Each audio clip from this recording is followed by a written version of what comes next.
Mga kababayan, sa lahat ng mga ginagawa natin sa sektor ng enerhiya, maninaw din sa pamahalaan ang hinaing ng taong bayan na pababain ang presyo ng kuryente sa bansa.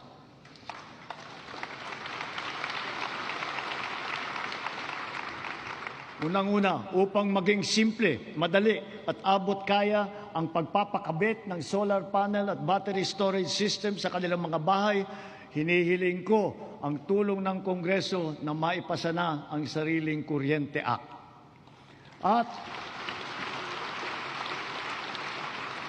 At kung pagbawas ng presyo ang usapan, sa aking palagay, panahon na para tanggalin na natin ang systems laws na pinapasa sa consumer.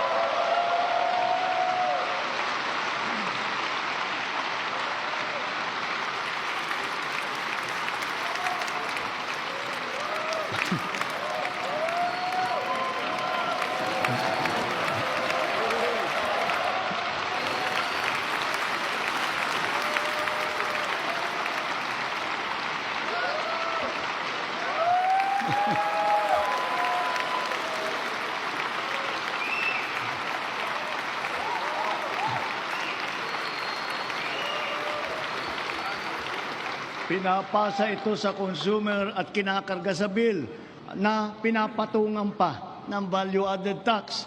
Hindi naman kasalanan ng consumer kung bakit nagkaroon ng systems loss. Kaya hindi naman tama na kailangan sila pa ang pagbabayarin dito.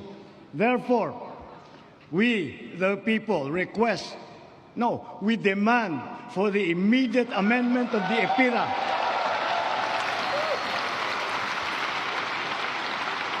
and to prohibit charging systems laws against consumers, including the value-added tax thereon.